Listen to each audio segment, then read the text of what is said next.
Hey everyone! Thanks for hanging in there while we worked out a couple of little hiccups. Thank you for joining us for Escapees webinars tonight. We are talking with Donna about some ideas for decluttering your RV. Figure it's the perfect time. A lot of us have some time on our hands right now, and so we might as well go ahead and make some productive use of it. So the way this works is we're here live on Facebook. Sometimes in the past we've done this with Zoom as well, but we're only on Facebook tonight. And so if you have any questions as we go along, please feel free to add those to the comments. And we've got some people helping us out, and we'll snag those to answer later at the end of Donna's presentation. And so don't forget to just chime in if you've got some thoughts or some questions, and we'll take care of them for you. Donna, do you want to take a moment to introduce yourself? Sure. Thanks, Georgianne. So so I am actually an organizing expert, and I wrote my first book in 1999, and I'm also a full-time RVer. Back in 2013, when my husband retired, we got this crazy idea that we would sell our house and everything in it and become full-time RVers, which was really crazy because we'd never even owned an RV or had been RVing before. But we did do motorcycle touring, and we really liked that a lot. We would go for 2 weeks, and I figured if I could get by for 2 weeks with just my 2 saddlebags on my bike, that how could I not like having my entire closet, my kitchen, and my bed with me? And I was right.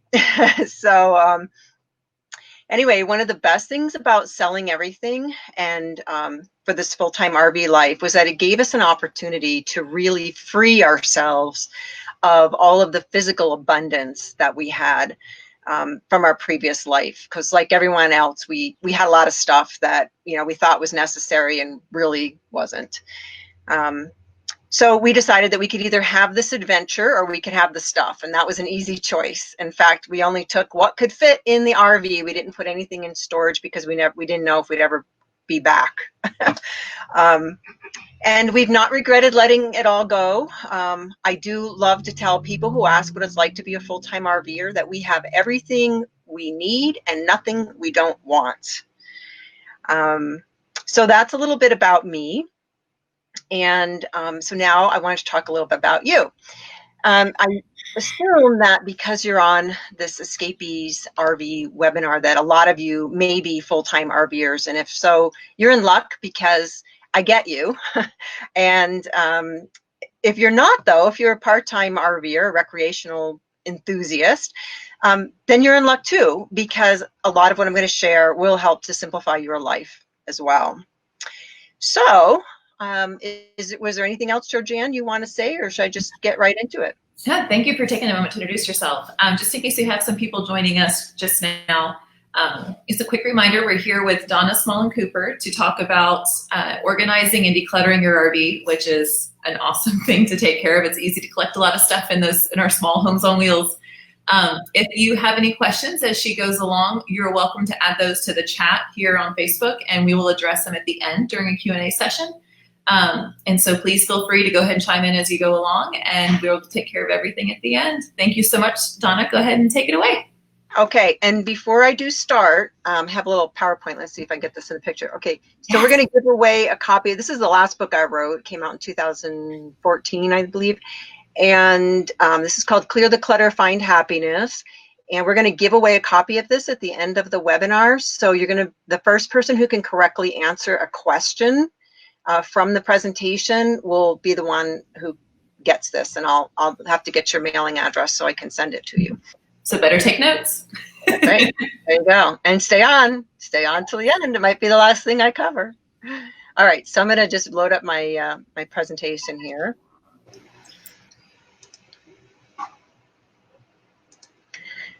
Okay, so here we go. Unclutter your RV. So the first thing I always say is that you want to declutter first and then organize it. And the reason why I say that is because it's a lot easier to get organized and to stay organized when you have less stuff. So trust me, you really don't need a bigger RV to store your stuff. You just need less stuff. So declutter first and then organize. And here's a quick exercise just to get you started. I want you to look around and answer this question. What one thing could you easily let go of right now? Something you clearly don't need or want. It could be an envelope. It could be a receipt, a used paper napkin. What do you see? And so I can't see your questions there or your comments, but Georgianne, maybe you can just tell me what some of them are saying. If you can real quick, click that hide button on that bar at the bottom of your screen. That way, yeah. in case you got something there, everybody can see it. Thank you. Okay, good. Okay, so I know that you have some things around that you could easily let go of. So one of the things I wanted to ask about was, how about all those Amazon envelopes and boxes you've been saving? Yes, it's good to have mailing supplies on hand as a full-timer, I get that, but let's not be ridiculous about it, because for most people, a couple of flat rate envelopes and flat rate boxes are plenty for the entire year, probably even more. And what I do is use the USPS.com website to print postage right off my computer. You just have to create an account. And then all you have to do is drop off your package. You don't even have to go into the post office. So that's kind of cool. All right. So keep or toss. The thing is, you need to decide to decide. And the reason I say that is because one of the biggest reasons why clutter builds is this. It's because of postponed decisions. You can't decide whether or not you want to keep something or what to do with it if you do keep it. So you just set it back down and turn your attention to something else, anything other than decluttering. And yes, smile, you're on candid camera, because I know you do this. As you go through your stuff, it's important that you decide to decide. Commit to making a decision one way or another.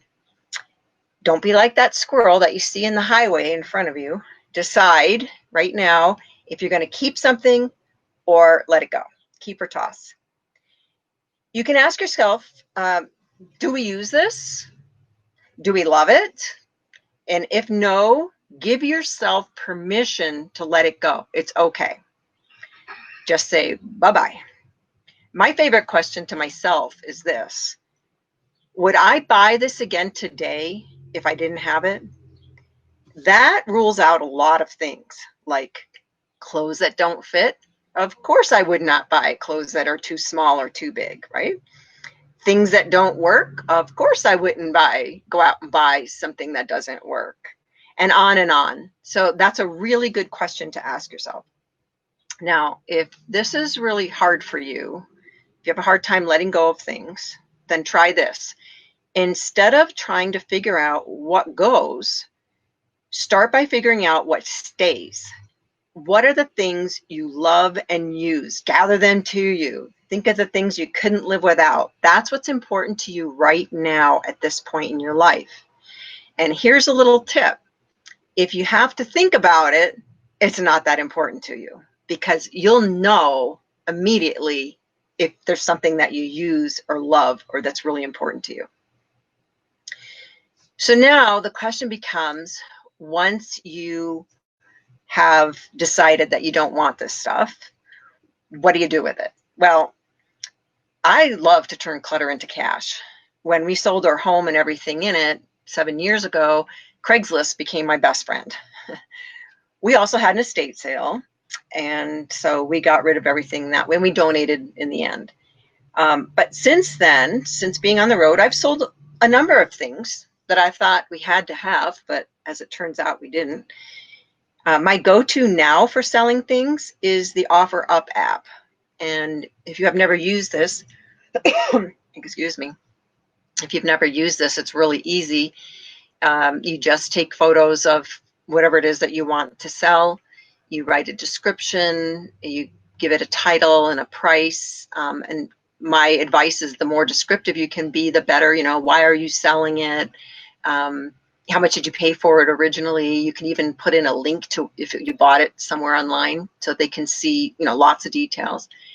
And then as soon as you hit the post button, people in your area nearby will be able to see this. And there are other apps that are similar to, like Let Go is another one. I just happened to choose the OfferUp app, and that's the one I've always used. Now, Mercari is another app that you might want to try. One of the nice things about Mercari is it's nationwide. So there are no meetups involved. You do the same thing you do with OfferUp. You take your pictures and you write your description. And then when it goes out to anybody who's got the Mercari app looking for things to buy. Mercari will actually take the payment from that person and send you a shipping label, and they take 10% off the top. But hey, it's a good way to get rid of things that still have a good value, but maybe need to have a broader market. Sorry, I do not have coronavirus. Okay, just choking. Okay, so another way, the quickest way actually to get things out of your home is to donate. And I say sharing is caring, because somebody somewhere could really use what's just taking up space in your RV. I usually toss clothing and shoes into one of those donation boxes that you see everywhere. Or if I have household goods as well, I might find a Goodwill donation center where I can drop off a few bags or a box. But I've also enjoyed giving away things through my local Buy Nothing community. And I don't know if you know about this, but if you don't, it's pretty cool. If you go to buynothingproject.org, you'll find, you can look for a group in your area, and they have Facebook groups. And they will ask for your cross streets because they want to know that you actually are in this community. And so this works really well if you're staying someplace for, at least a month or a couple of months, because you're actually going to meet some people from your community, which is kind of cool. And then you join the Facebook group, you take photos of what you have, descriptions, and you post to the Facebook group, and you would be amazed how much people will just take things that you think are really garbage. And the good thing is that you don't even have to get rid of them yourself. They come and get them. They come pick them up. I cleaned out my stepdaughter's entire garage of stuff that she was going to take to the dump, and she didn't have to, because everything except for one small box sold. And I'm talking about a lot of stuff. Another thing you can do is request a clothing donation bag from threadup.com, and they donate it to a local charity. And this is good right now if your donation centers are closed, because you can still donate. Or you can use the empty boxes that you have around to donate via the givebackbox.com program. And what they do is, you fill a box, they give you a label, you send it to them, it doesn't cost you anything, and then they donate it to one of the charities they support. So, what about paper clutter though, right? Because you can't sell or donate paper clutter for the most part. Some people might want some of your paper clutter, but you've heard of the Pareto principle probably, also called the 80-20 rule. And here's how it applies to paper. 80% of the paper that we file, save, we never look at again. So you probably already use online banking. So I don't have to tell you that getting online banking statements and depositing checks and making most of your payments online saves a lot of paper. The only paper that you need to keep is anything you need to save for legal or financial reasons, like tax records, business receipts, your insurance policies. But you don't have to save the paper itself. You can actually scan it. It's all, the IRS accepts scanned copies.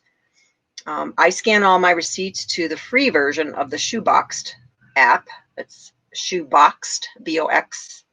They have paid versions too that do some automatic things for you and allow you to send entire envelopes stuffed full of receipts that they scan instead of having to use your phone for each one.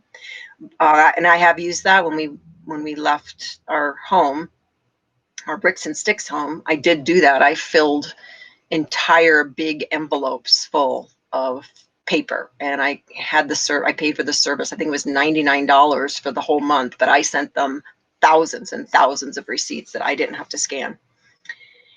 As for things like paper maps and travel brochures, because I know we collect a lot of those too, it's really important to just take only what you really need. And then when you do leave the area, leave those things behind for other travelers, because if you go there again, you're going to want the newest information. I really don't recommend using a map that's 15 years old to get around town. You can just get the new maps if you're a paper map aficionado. We do both.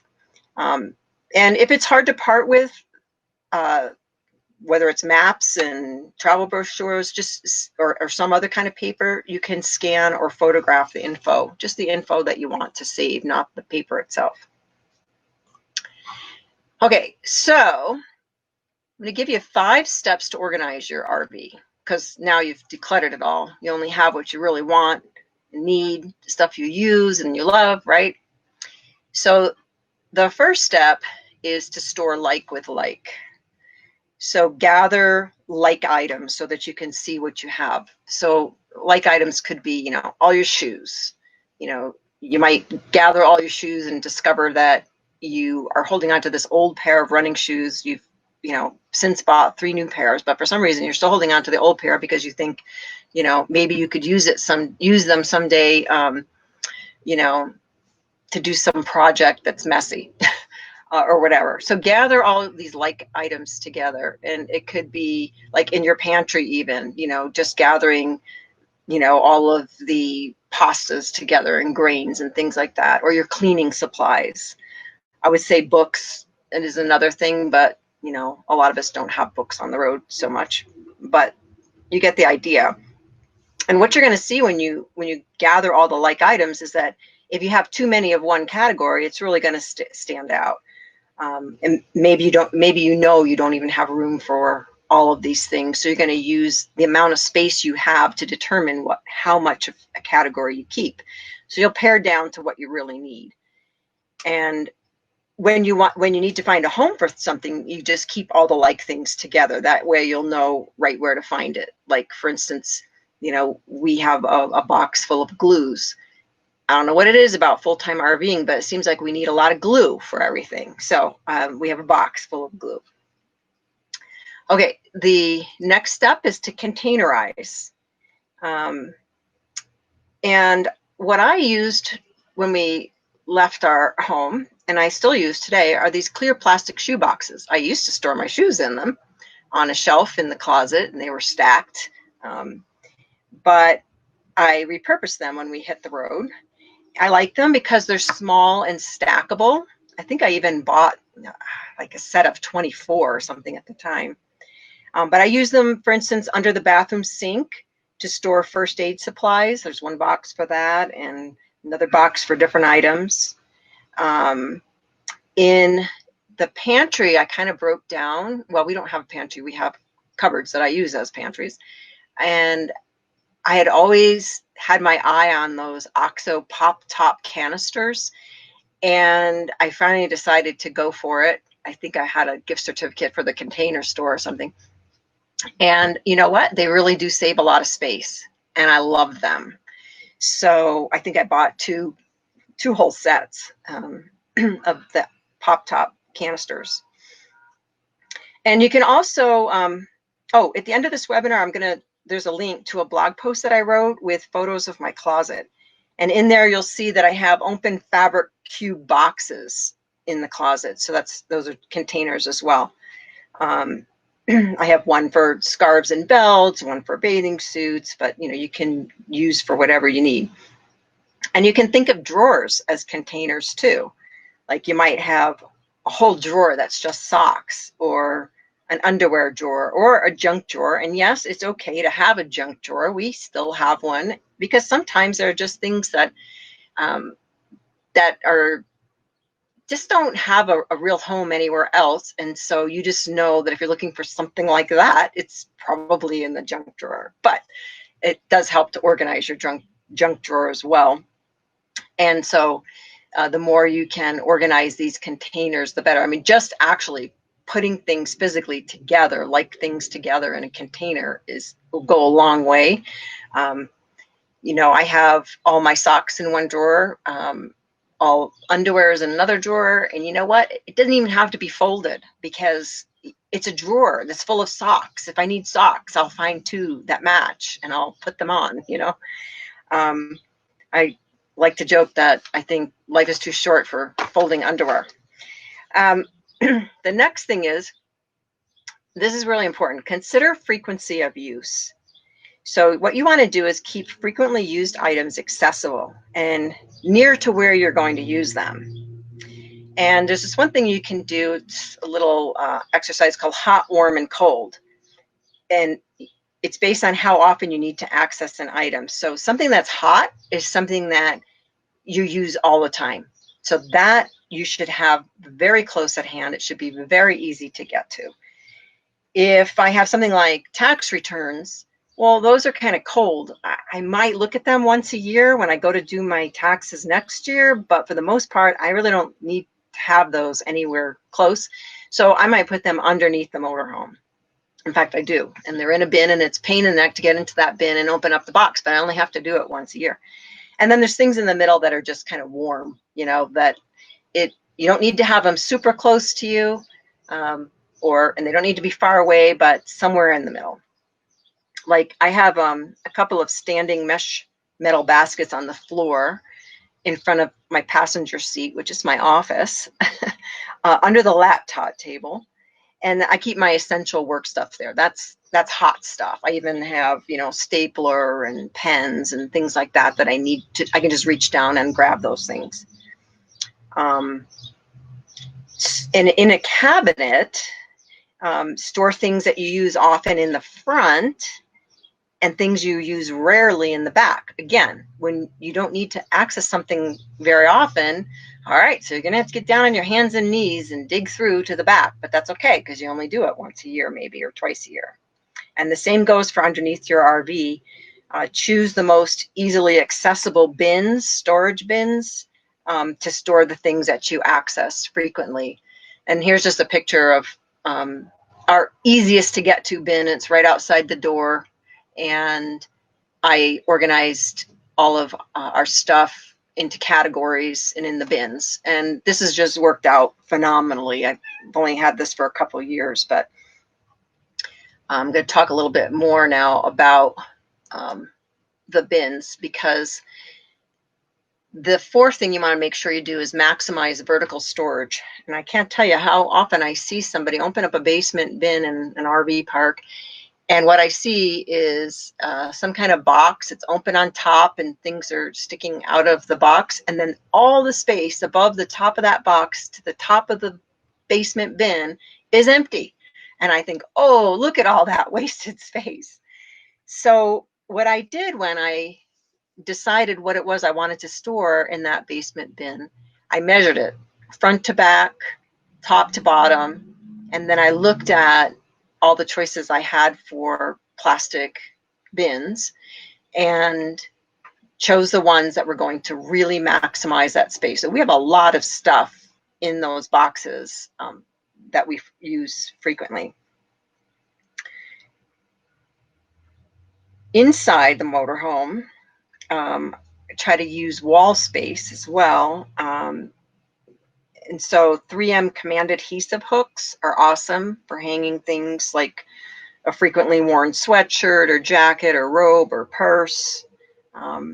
We actually just started using the inside of our shower to store 2 mesh hampers. I used to have a hamper in our laundry room.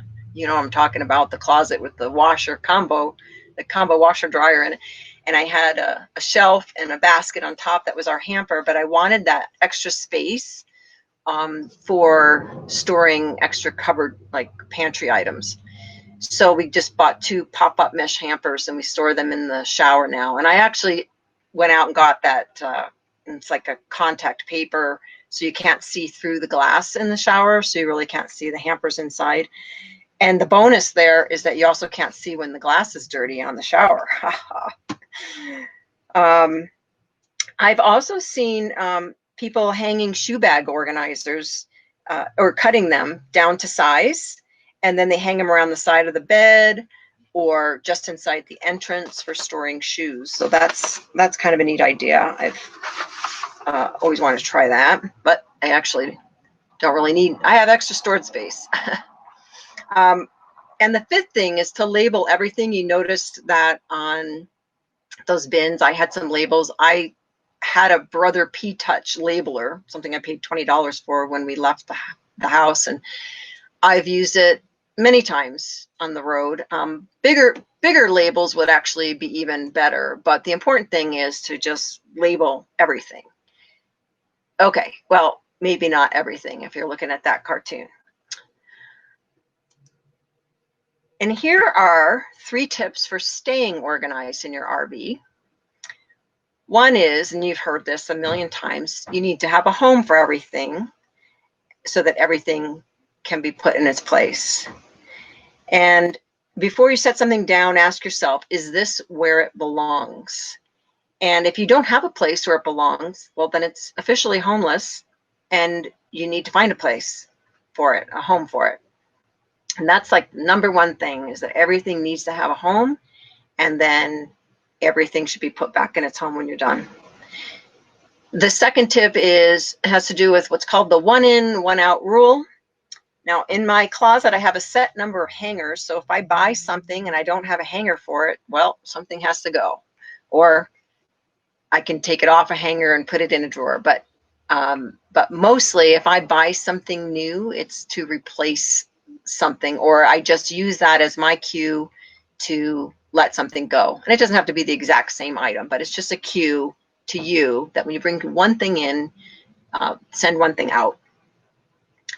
And the third thing is periodic purges, at least once a year, or maybe spring and fall. It's a good idea to just go through everything and reassess, because, you know, life changes. It's amazing how much life changes, actually, and things that were important last year just maybe aren't that important this year. And if it's hard for you to let go, then I mentioned this a little bit earlier, then you might want to be a little more mindful of what you're bringing in so that you don't have to struggle so much later with letting it go. So these are some of the resources that I wanted to share. I blog at unclutter.com, and you can sign up for emails from me to know when there's a new blog post, or like today I just sent out a quarterly newsletter where I'm giving away a bunch of books, actually. And from my blog, I mentioned the article, Peek Inside This Pro Organizer's Small Closet. That's got a lot of really good tips. It shows you exactly how I organized pants and skirts and shorts and all the hanging things, plus all the things that go on the floor of the closet. And there's another post from my blog called The Ultimate Kitchen Cabinet Decluttering Checklist, and that's a really good one too for organizing pantry items. And just recently I was interviewed for this article in Family Handyman about RV storage ideas. I think there's 10 storage ideas in there, and that's a pretty good article. I have a free organizing support group on Facebook, so you can, it's the unclutter.com organizing support group, and you can join us over there. And then if you want, you can follow Mike and I at flyingthecoop.com. Mike writes that blog post. And that brings us to questions and answers. So I'm going to click out of here so I can see y'all. There we go. Thank you for that, Donna. I actually have been taking copious notes myself of all kinds of things I can do. We're actually working on downsizing our own home to relocate, but then hopefully I can convince my husband to get an RV soon. So one of the comments that came in early on, and I completely agree with this, especially with what I'm going through right now, it's really hard to let go of some things. Do you have any kind of specific tips to that? I know for me personally, one of the things that's been really helpful is I do the periodic purges like you've recommended. I've thankfully been doing them for a while. And so every so often I get to where I'm like, okay, this thing that I've held on to since I was a kid that I loved and loved and loved, I'm finally ready to let some other kid love it. But sometimes that takes a couple of years, unfortunately. So do you have any tips for people who don't maybe have like that much time to keep reevaluating to get through some of these things a little bit quicker? Right. Well, things like memorabilia, you can take it. Like I have a box of memorabilia, but I only keep what fits in the box. If it doesn't fit in the box, it has to go. And that really helps me determine what is the most important thing to me. And, and I had to call like through sometimes what was important when I first put it in there. It's like not so important now. People will sometimes take photographs to remember things, or like I did, I gave a lot of stuff to my family so I can visit it. Whenever I visit my family, I can visit my stuff, which is kind of cool, like an entire tea service from my grandmother and a rocking chair that I inherited. I bet that's so much fun when you get to go see those things in use. It is. It is. I mean, it's theirs, completely theirs now, but and then another thing that can help too is sometimes if you are a person who likes to write, you can journal about the items like as you let them go. And you might have a story to tell, like something about that item. So then in the end, what you have is this book of memories that you can reread through, and you can put some photos in there. You could do it online so you can take the photo and have it right there with your book. And I think that's helped a lot of people to do that. Yeah, take photos, somebody said, yeah. I really love the idea of journaling about it, because it's one of those things that sometimes just taking the time to make that note can actually help you let it go, because you can identify what's so important, and is that importance enough to take up space in my new home versus someone else's home. And that's really important to know, because for everything you decide to keep or to let go of, there's pros and cons for both sides, and you just have to weigh it, and you have to figure which is the most important to me right now. Is it to have the space or to have this thing? And so, it's just an either or proposition. Like for us, it was about like, we could keep all the stuff that we've accumulated over our lifetime, or we could have this adventure. And we opted for the adventure. And that made it so easy. My husband was a pack rat. He had boxes that he hadn't even opened in years from moves, relocation moves. And I was shocked at how easy it was for him to let go, because he wanted to hit the road. I will say that for me, a big motivator is the cost. We're moving, so we're not storing, but the cost of keeping versus getting rid of, because we've pared down to the small shipping container, like one of those pod containers to relocate. And the next size up from what we ordered is almost $2,000 more. Just because we're going to be at the store for a little while we transition. Mm-hmm. And that was a big motivator of, is it worth $2,000 that I can be putting into my new place, or into a road trip, or into whatever? No. Right. But I see on here, Kelly has a really great idea. She shared on here that she got an idea from someone else to do a white elephant party with friends and neighbors to get rid of those things that you can't quite sell or donate. If you come to the party, you got to take something with you.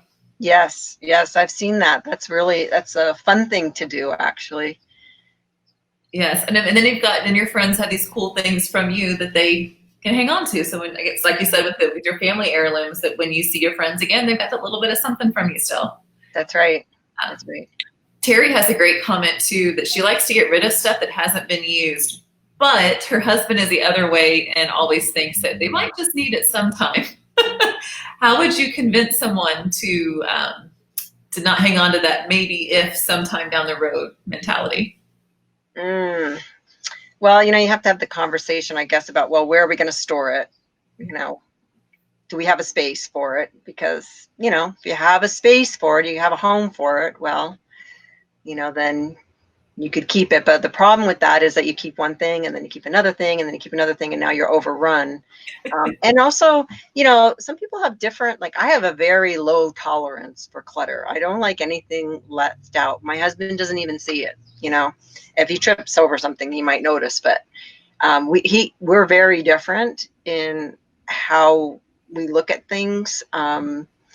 So it's really hard to change somebody else. You have to almost think about, well, what could I say that would make them want to change, And sometimes it's about negotiation. Like, all right, well, you know, you can keep that, but I need this, you know. And so maybe it's cleaning out another area so that you can come to an agreement on it. Yeah, and something that can help with that too, you mentioned the Buy Nothing Project earlier. I am a member of our group local to where we live now and have been for probably a year-ish, maybe a little bit longer. I love the community aspect of it. We've actually had cookouts and garden swaps and stuff like that in the time that I've been in the group. But what I really love are things like a carpet rake. I don't need to buy one and keep it all the time. But, you know, if I need to really deep clean our rugs and get in there and get the pet fur and stuff out, I can just post in the group, hey, does someone have one that I can borrow? Yes. And usually there's almost always someone who's got something. And if it's not exactly what you want, it's something that'll still do the job. And one of the cool things, I don't know if maybe you didn't know about this yet, but the Buy Nothing Project also has a travelers network, Yes. Which can be really fantastic for our RVers who are on the move.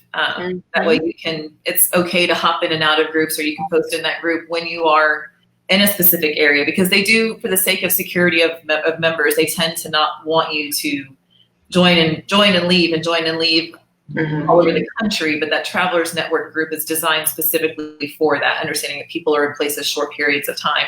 So that could be a big help to find those things that you think you might need down the road, but you may only need once a year. Right. Look into something like that and try and borrow it instead. Yes, that's a good point. It's like Gary has asked, so you're talking about paper storage earlier. How do you scan your paper? Do you keep a scanner in your RV, or how do you handle that? Well, with the Shoeboxed app, I just take a photo using the app and it goes straight into this online storage for Shoeboxed. So that all my receipts are there from way back when, and they're searchable. So if you're looking for a particular receipt, you can find it, you can print it, you can, if you need it for the IRS for some reason. We also have a printer that does scanning. So, and there are times when we do need to scan something because someone wants you to fill out a form and sign it and send it back to them. And so it's really nice and convenient to have it in the motorhome. There's also like a product called the Neat Scanner, and there are probably others as well, that will scan more than one page at a time, and that's kind of nice too. But I also have gone to, for big scanning projects, I have gone to Staples and used one of their self-service machines, and it's amazing because you can scan all these papers and then email them to yourself or fax them to somebody or print them, whatever, put them on a disc, whatever it is that you want. And yeah, you'll pay for it, but it's so convenient and so fast. I wouldn't have a scanner, other than the one that we do, single pages on. Because I can go to use this service at Staples. Yeah, that sounds way more handy, especially when you're looking at taking your paper storage from your home to your RV. That sounds way, way more doable and enjoyable than trying to sit there and do it with a single device. Yeah, same thing with shredding. Like if you can also take boxes to be shredded for secure shredding at Staples or Office Max. If you can't find one in a local area where they will do it for free, that's always nice, but it's usually only once a year and in some areas. But you can take a box to be shredded. And again, you'll pay for it, but you don't have to sit there with your shredder, or even have a shredder for that matter. Plus, have you ever knocked that thing over and had to clean up all those pieces off your shredder? Oh, that's awful. And don't use them for packing. I thought they would make good packing material, but they do not. You do not want to pack with those shreds. Oh, yes. So Tracy's got a question about clothing, and this is actually something I was wondering too, so I'm glad she asked. So it's very timely for her that they're in the process of downsizing to sell their home, but they just left for a 5-month RV trip before selling. It's hard to pack for multiple seasons, and she thinks that she overpacked. Do you have suggestions on how to handle multiple seasons and deciding how much to bring or how much to keep?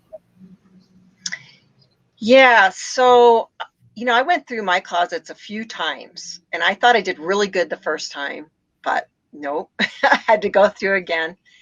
And, in the end, I sold some things on consignment. I gave some away to friends. But in the end, I just bought the stuff that I knew I was going to need then. Like we left in July, so I needed some summer things. And so I bought some nice little summer dresses that I knew I would wear the heck out of.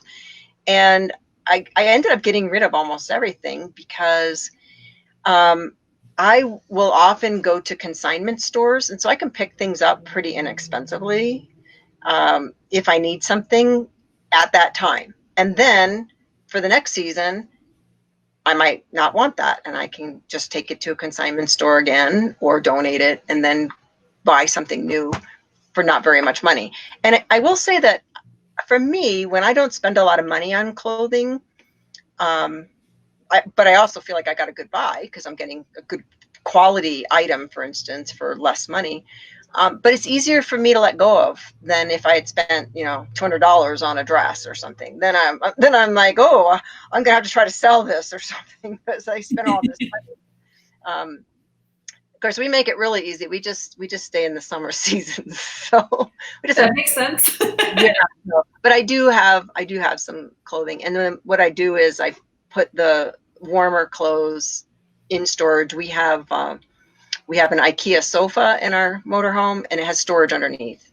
And so that's where all those clothes go. And then if I need more room, down below in a clear plastic bin. So I don't know if that helps. It's hard.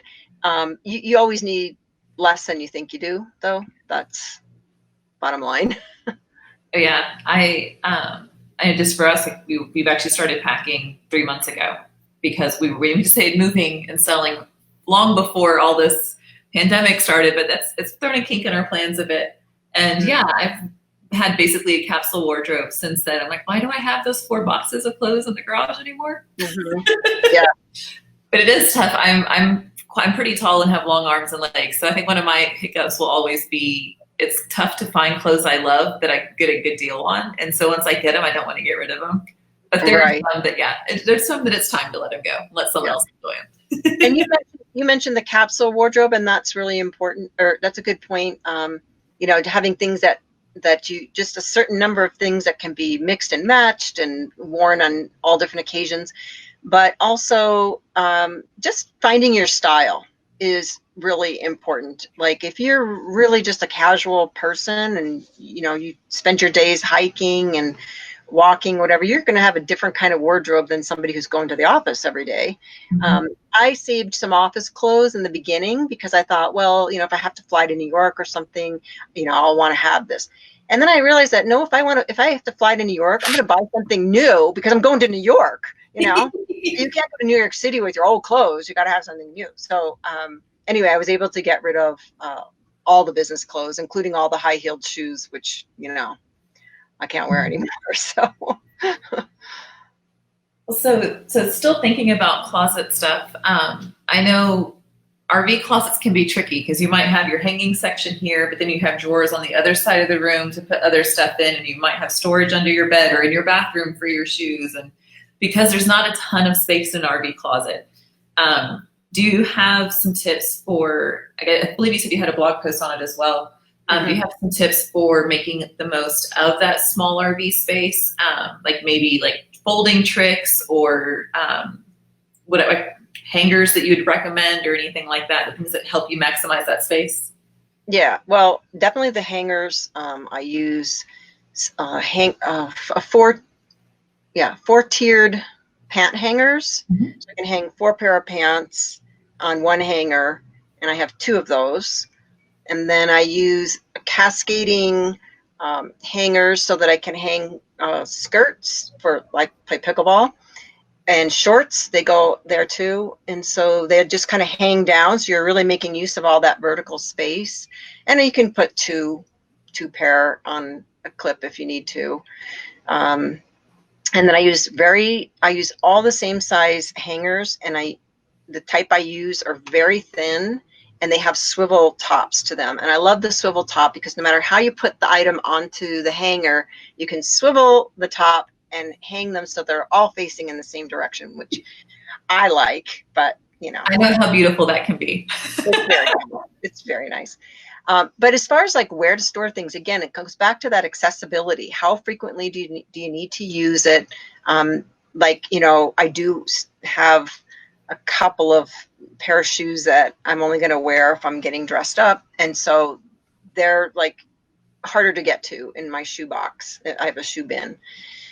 And we do have a lot of shoes. My husband's a big he got into cowboy boots. So he has 6 pair of cowboy boots that we store. I have found room for in the motorhome. And then he got me a pair too. So, and I already had a pair. So we have like 8 pair of cowboy boots in our motorhome.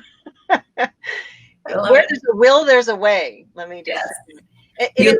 I'm sure he gave up quite a few things to make room for those boots. No, nothing at all. Not even a cap. No. I just had to get creative.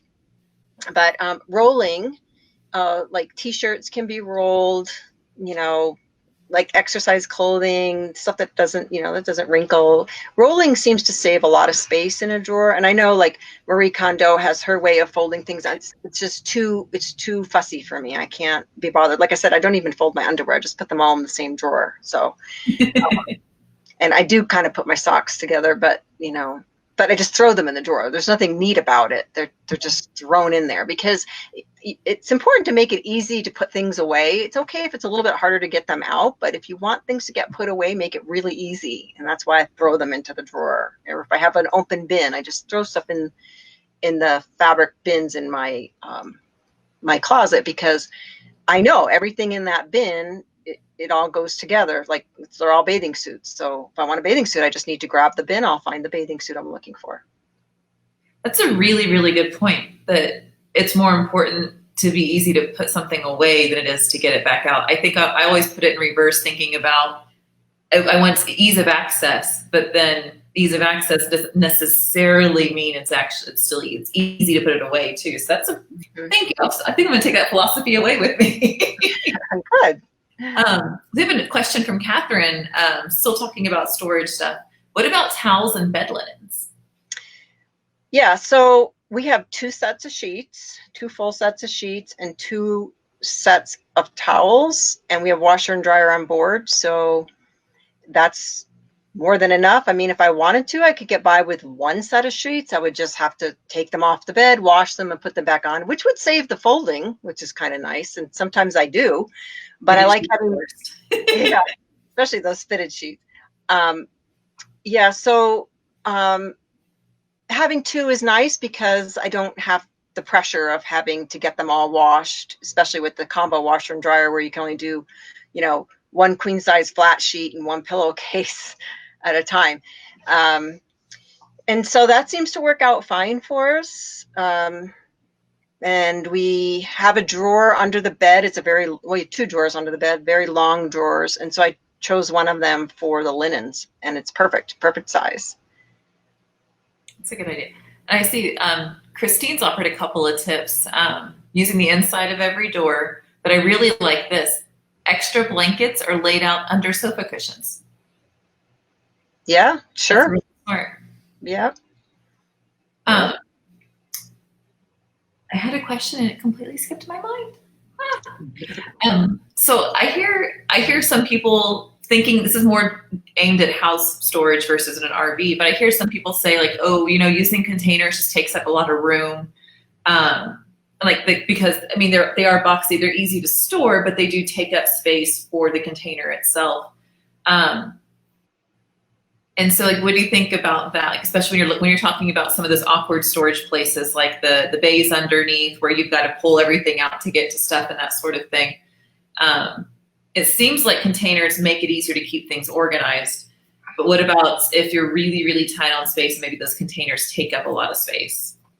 I don't know. My experience has been that the containers allow you to store more because you can stack them. You just have to get the right sizes.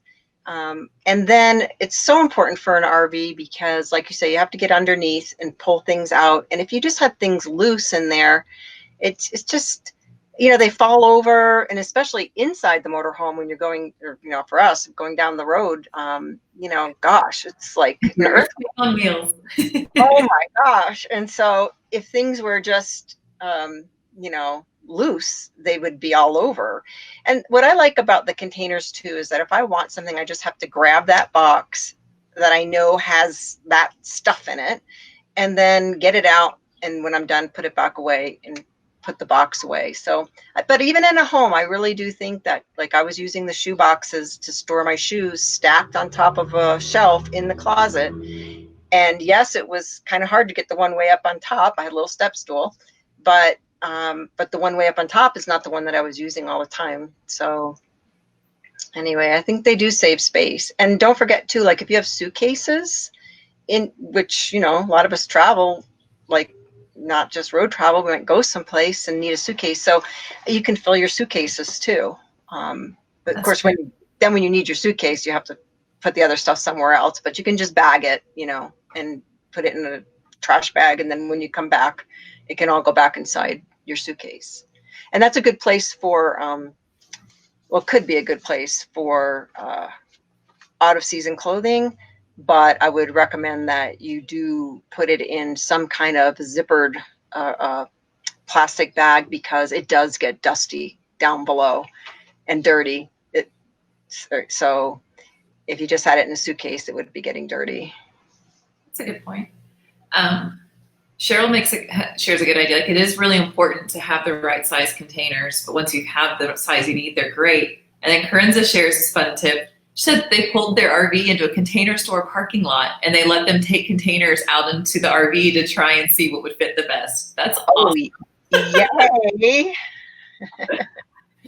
So, what do you think then about, like, do you repurpose or upcycle things to use them as storage containers? Yeah, we sure do. Like, well, not that we have a lot now. I'm just trying to think of things I used to use in the house. Checkbook, you know, the boxes, the checkbooks would come in. Those are really handy little containers for drawers, because you can put just little things in them. I've repurposed all kinds of things over time, and because I love doing that. I just can't think of anything in particular right now in the motorhome. But yeah, before I get rid of something, well, like I had you know, the plastic magazine files. You can have metal ones too, like on office supply, basically. Yeah, in our first motorhome, we had a pantry that pulled out, and I could put those racks in there and then stack cans. And the cans, I think I tipped it sideways, and then I could have 3 cans at the tall end, then 2, and then 1. So it was, again, maximizing that vertical storage space in the pantry. That's really smart. You know, then we got a new motorhome, and that didn't work. So time to try new things, experiment with new things. Yes. Well, it has been awesome talking to you. I completely lost track of time. We're already coming up on an hour. And so I do not want to forget about the book. And so what is our trivia question of the evening? Okay, so I think we should say actually, let me hang on a second. So how are we doing this? The first person to give the correct answer gets it? Yes. Okay.